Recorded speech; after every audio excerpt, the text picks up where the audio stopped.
Hello friends, welcome you all here. आज का ये सेशन हमारा कंपाउंड इंटरेस्ट से रिलेटेड है। कंपाउंड इंटरेस्ट को कैसे कैलकुलेट किया जाता है और क्या डिफरेंस है सिंपल इंटरेस्ट और कंपाउंड इंटरेस्ट में, डिस्कस करते हैं अपनी इस वीडियो में। कंपाउंड इंटरेस्ट, कंपाउंड इंटरेस्ट का क्या मतलब होता है? जैसे कि एक लेंडर है या बोरोर है, उनमें एक सेटलमेंट होती है, एक एग्रीमेंट होती है कुछ टाइम पीरियड के लिए। जो फर्स्ट यूनिट के बाद अमाउंट होता है वो सेकेंड ईयर के लिए प्रिंसिपल अमाउंट बन जाता है, और जो सेकेंड ईयर में अमाउंट कैलकुलेट होता है वो थर्ड यूनिट के लिए प्रिंसिपल अमाउंट बन जाता है। मेरे कहने का मतलब क्या है? एक बैंक से आपने अमाउंट लिया है 100 रुपीज़ का, आपने 100 रुपीज़ बोरो किए, रेट ऑफ इंटरेस्ट है 10% का, और जो टाइम पीरियड है वो है 3 ईयर्स का। अब कंपाउंड इंटरेस्ट कैसे कैलकुलेट किया जाता है? जैसे कि 1 साल के बाद 100 रुपीज़ पे 10% का इंटरेस्ट लगा, यानी कि 10 रुपीज़ आ गया। तो जो अब प्रिंसिपल अमाउंट होगा, यानी कि जब इंटरेस्ट लग के अमाउंट क्या बन गया, वो हो गया 100 प्लस 10 रुपीज़, यानी कि 110 रुपीज़। ये सेकेंड ईयर के लिए प्रिंसिपल अमाउंट बन गया 110 सेकेंड ईयर के लिए, यानी कि अब जो सेकेंड ईयर में जो इंटरेस्ट लगेगा वो इसके ऊपर लगेगा। मेरा कहने का मतलब है 110 के ऊपर फिर से 10% इंटरेस्ट लगा, यहाँ से इसको कैलकुलेट किया, ये आया 11 रुपीज़, यानी कि अब जो अमाउंट बन गया इंटरेस्ट लगाकर वो हो गया 121 रुपीज़। अब ये थर्ड यूनिट टाइम के लिए, यानी कि थर्ड ईयर के लिए, ये क्या बन गया है? Principal amount. Means principal amount is 121, किसके लिए? For third year. सो इसको कैसे कैलकुलेट करेंगे? फिर से इसके ऊपर 10% लगाएंगे, 121 10/100, ज़ीरो के साथ ज़ीरो कैंसिल, ये आ गया 12.1।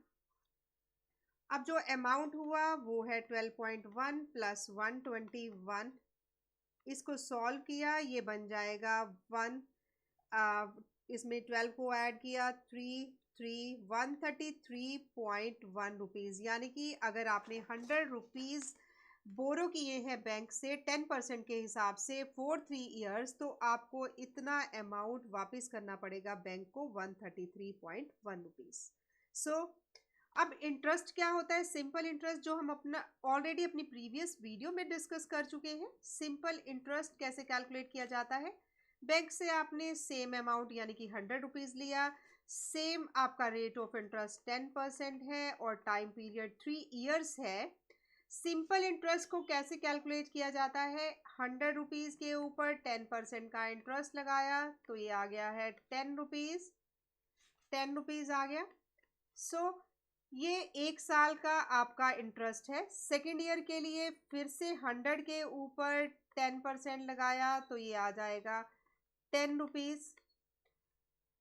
थर्ड ईयर के लिए फिर से 100 के ऊपर, यानी कि जो प्रिंसिपल अमाउंट है वो सेम रहेगा जितना आपने अमाउंट इनिशियली बोरो किया था, तो फिर से 10 रुपीज़ आ गया। टोटल इंटरेस्ट जो 3 ईयर्स का रहेगा वो होगा 10 प्लस 10 प्लस 10, यानी कि वो होगा 30 रुपीज़।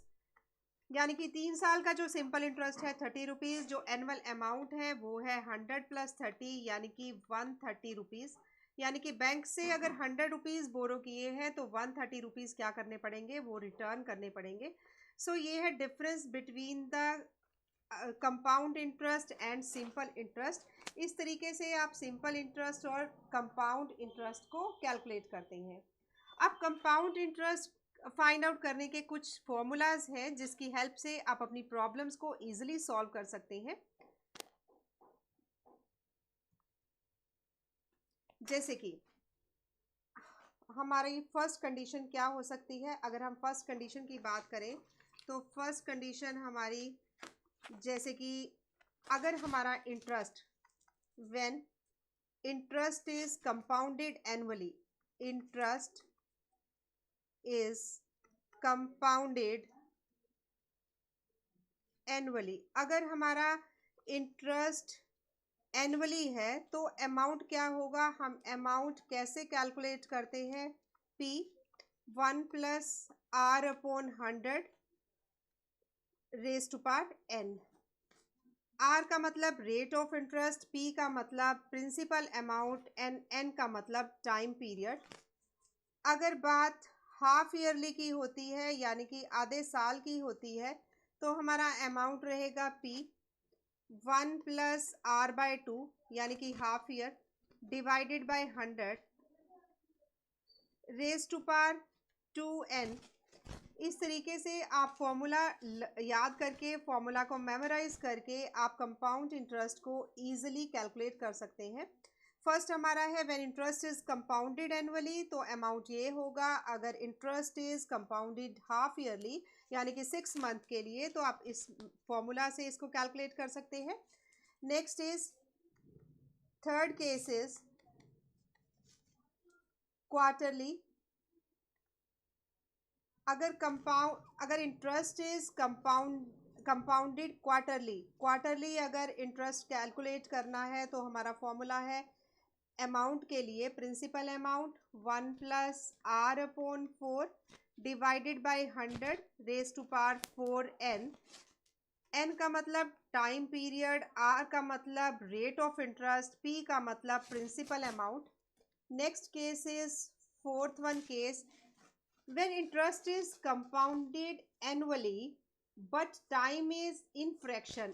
अगर हमारा जो इंटरेस्ट है वो एनुअली कंपाउंडेड है but time is in fraction, let us suppose time is in fraction like 3/2/5 yearly, तो कैसे आप अमाउंट को कैलकुलेट करते हैं, P 1 plus R upon 100 raise to power 3 multiply 1 plus 2 upon 5 4 divided by 100। इस तरीके से आप अमाउंट को कैलकुलेट कर सकते हैं। अगर आपके पास जो हमारा टाइम है यानी आपका जो कंपाउंडेड जो इंटरेस्ट है वो कंपाउंडेड एनुअली है, बट टाइम है वो क्या है, वो फ्रैक्शन में है।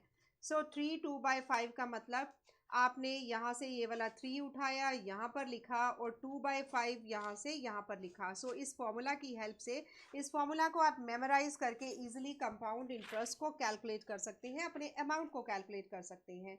नेक्स्ट केस इज अगर हमारे पास जो रेट ऑफ इंटरेस्ट है वो डिफरेंट है 4 ईयर्स, यानी कि पहले साल रेट ऑफ इंटरेस्ट डिफरेंट है, दूसरे साल रेट ऑफ इंटरेस्ट डिफरेंट है, और तीसरे साल रेट ऑफ इंटरेस्ट डिफरेंट है। तो आप कैसे करेंगे, ये हमारा फोर्थ केस, ये फिफ्थ केस है when rate of interest are different 4 years. तो आप कैसे कैलकुलेट करेंगे, तो अमाउंट कैलकुलेट होगा P 1 plus R1 upon 100 1 plus R2 upon 100 1 plus R3 upon 100। So इस तरीके से आप कैलकुलेट कर सकते हैं amount if the rate of interest is different for the different years, मतलब हर साल के लिए रेट ऑफ इंटरेस्ट क्या है, डिफरेंट है। सो इस फॉर्मूला की हेल्प से अगर आप ये फॉर्मूलाज को मेमोराइज करते हैं, आप इजीली कंपाउंड इंटरेस्ट को और अमाउंट को कैलकुलेट कर सकते हैं। सो कुछ एग्जाम्पल करते हैं और इन फॉर्मूलाज का यूज करेंगे उन क्वेश्चंस के लिए। Find compound interest on ₹7500 at 4% per annum for 2 years. Per annum का मतलब ईयरली, एनुअली टाइम पीरियड है जो वो कितना है, 2 ईयर्स का टाइम पीरियड है, कंपाउंडेड एनुअली, और अमाउंट कितना है ₹7500, रेट ऑफ इंटरेस्ट कितना है 4%, प्रिंसिपल अमाउंट इज ₹7500। हम इसमें क्या करेंगे, सिंपल वाला फॉर्मूला लगाएंगे, अपना फर्स्ट केस जो हमने डिस्कस किया फॉर्मूला का वो लगाएंगे।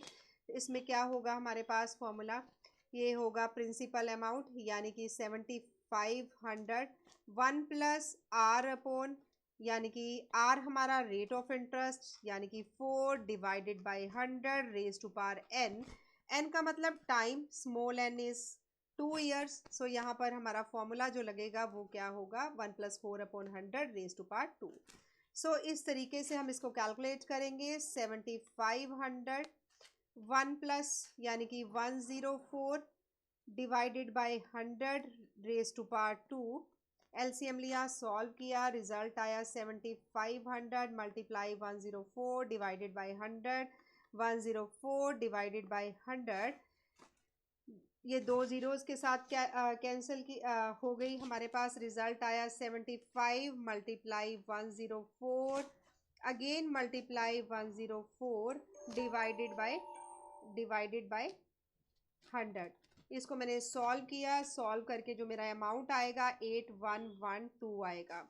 सो इस तरीके से मैंने अमाउंट कैलकुलेट कर लिया कि कितना अमाउंट बना 2 साल के बाद, अगर हमारा इंटरेस्ट क्या है, कंपाउंडेड एनुअली है, यानी कि कंपाउंड इंटरेस्ट की बात हो रही है। सो ये रिजल्ट आया 8112 rupees.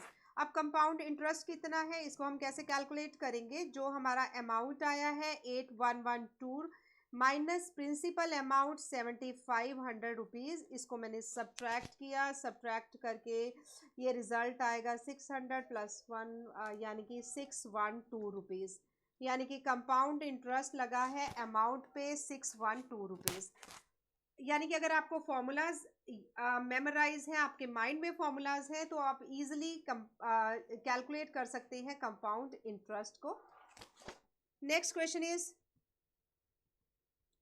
find compound interest on rupees 8000 at 15% per annum for 2 years 4 months compounded annually। यहाँ एनुअली बात हो रही है, यानी कि इंटरेस्ट इज कंपाउंडेड एनुअली। और जो हमारा टाइम पीरियड है, टाइम पीरियड यानी कि वो है 2 years 4 months, 2 years 4 months, जिसको मैंने ईयर में कन्वर्ट किया 2 4/12, 4 1 4, 4 3 12, यानी कि 2 1/3 ईयर्स आ गया। यहाँ हम थर्ड केस की बात कर रहे हैं, जो मैंने ऑलरेडी आपके साथ फॉर्मूला डिस्कस किया कि अगर कंपाउंड इंटरेस्ट हमारा एनुअली हमने कैलकुलेट करना है और जो टाइम पीरियड है हमारा वो है फ्रैक्शन में, तो किस तरीके से हम फॉर्मूला को अप्लाई करेंगे। सो इस तरीके से हम अमाउंट को कैलकुलेट करेंगे। प्रिंसिपल अमाउंट यानी कि principal amount is 8000 rupees, 8000 rupees. So 8000 यहाँ पर मैंने लिखा 1 प्लस आर हमारा कितना है, आर इज 15%, यानी कि 15/100 रेज टू पावर ये वाला 2, यानी कि एन यहाँ पर मैंने लिखा 2 लिखा। उसके बाद मैंने इसको सॉल्व किया, ये मेरे पास आया है, यहाँ पे मैंने लिखा 2। 8000 1 + 15/100 रेज टू पावर 2, ये वाला 2 यहाँ पर आ गया। मल्टीप्लाई किया मैंने, ये आया 1 + 1/3, ये वाला 1/3 मल्टीप्लाई बाय 15 डिवाइडेड बाय 100। इस फॉर्मूला का मैं फिर से रिपीट करती हूँ। जब टाइम पीरियड हमारा फ्रैक्शन में हो तो आपने क्या करना है, ये वाला 2 मैंने लिखा P 1 + R/N 2 मल्टीप्लाई ये फ्रैक्शन वाले टाइम को 1 + 1/3 मल्टीप्लाई बाय 15, 15 मतलब rate of interest divided by 100। इस तरीके से आप कैलकुलेट कर सकते हो जब हमारा टाइम फ्रैक्शन में है। सो मैंने इसको सॉल्व किया, 8000 1 प्लस इसको सॉल्व किया, 5 3 15, यहाँ पर आ गया 20, एलसीएम लिया, ये हो जाएगा 20 + 3 डिवाइडेड बाय 20 होल स्क्वायर। इसको मैंने सॉल्व किया, ये मेरे पास जो रिज़ल्ट आएगा ये आ जाएगा 1/3।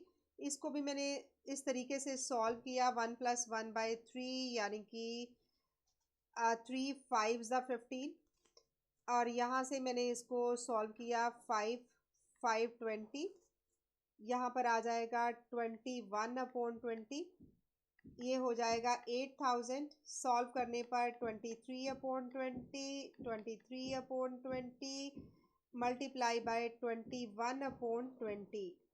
सो ये ज़ीरोज़ के साथ ये वाली ज़ीरोज़ कैंसिल हो गई।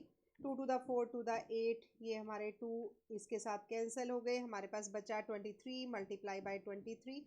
Multiply by 21। इसको मैंने सॉल्व किया, रिज़ल्ट आएगा मेरे पास, मल्टीप्लाई करके ये आ जाएगा, यहाँ पर कैलकुलेट करा मैंने इसको तो आया 1110, यानी कि जो अमाउंट आया है वो कितना आया है, वो आया है 1110 साथ में 9। इसको मल्टीप्लाई करने पर ये हमारा रिजल्ट आया है। अब बात कर रहे हैं हम कंपाउंड इंटरेस्ट की। कंपाउंड इंटरेस्ट कैसे कैलकुलेट किया जाता है, ये हमारा अमाउंट आया 111009, सब्ट्रैक्ट किया प्रिंसिपल अमाउंट के साथ 8000 के साथ 8000, इसमें से माइनस किया तो रिजल्ट क्या आएगा हमारा, सॉल्व करेंगे 11109, 8000, 9 में से 0 गया 9, यहाँ पर 0, 1 में से 0 गया 1, 11 में से 8 गया 3, यानी कि रिजल्ट आया है 3109। सो कंपाउंड इंटरेस्ट इज 3109। इस तरीके से आप कंपाउंड इंटरेस्ट को कैलकुलेट कर सकते हैं।